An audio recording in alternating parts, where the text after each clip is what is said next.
ഗുരുവായൂരപ്പ ഈ വരുന്നതാരാ? സുപ്രീം കോർട്ടിലെ അഡ്വക്കേറ്റ് ആനന്ദ് ശർമ്മയാ. താൻ പത്രം ഒന്നും വായിക്കാം. ഏതായാലും സല്യൂട്ട് ചെയ്യല്ലേ. Good morning time doctor. எனக்கு இவரையும் இவர் கூட இருக்கிற எல்லாருடைய பிளட்டும் டெஸ்ட் பண்ணி இவங்க உடம்புல எவ்வளவு ஆல்கஹால் இருக்குன்னு தெரியணும். മനസ്സിലായില്ല. ഇന്നലെ തണ്ണി പോട്ടിട്ട് വണ്ടി ഓട്ടിയ എന്റെ കക്ഷിക്കാരനെ നീங்க പിടിക്കും போது நீங்க எல்லாரும் எத்தனை மாத்திரம் தண்ணி போட்டதுங்கிறத ഞാൻ അറിയണം. அதுக்கப்புறம் எந்த மாதிரி FIR எழுதணுங்கிறத ഞാൻ പറയും. ഡോക്ടർ കുത്തുങ്ങ. സാറേ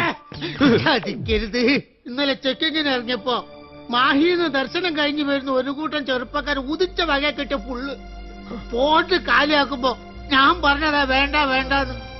അതിൽ ഞാനും കഴിച്ചു പോയി 4 എണ്ണം. സാർ എത്ര കഴിച്ചത് എനിക്ക് അറിഞ്ഞൂടാ. അത് സാറിനോട് തന്നെ ചോദിച്ചാ മതി. தொழில இவ்வளவு போதையா இருக்கிற உங்களுக்கு இப்ப தெரியணுமே FIR எப்படி எழுதணும்னு. അല്ല അത് പിന്നെ நமக்கு வேற வேலை ஒண்ணு இல்ல பாருங்க. அதனாலதான் இந்த பெரிய கவரோட இந்த சின்ன ஆளை கூட்டிட்டு போலான்னு வந்தேன். வரட்டுமா? ഉള്ളത് പറയാലോ സാറേ, നല്ല സാധനമല്ലോ മേടിച്ചടിച്ച അത്ര പെട്ടെന്ന് മണം പിടിക്കുകയില്ല. എന്നാൽ ഇന്നലെ സാറ് മുഖാമുഖം വന്ന് ഊതിക്കോ എന്ന് പറഞ്ഞപ്പോഴേ ഓസിനടിച്ച കൂതറ സാധനത്തിന്റെ മണം എനിക്ക് കിട്ടി. മോനൊന്നും അതേ ജംഗ്ഷനിലാണോ ഡ്യൂട്ടി? അയ്യോ കരയില്ലടാ.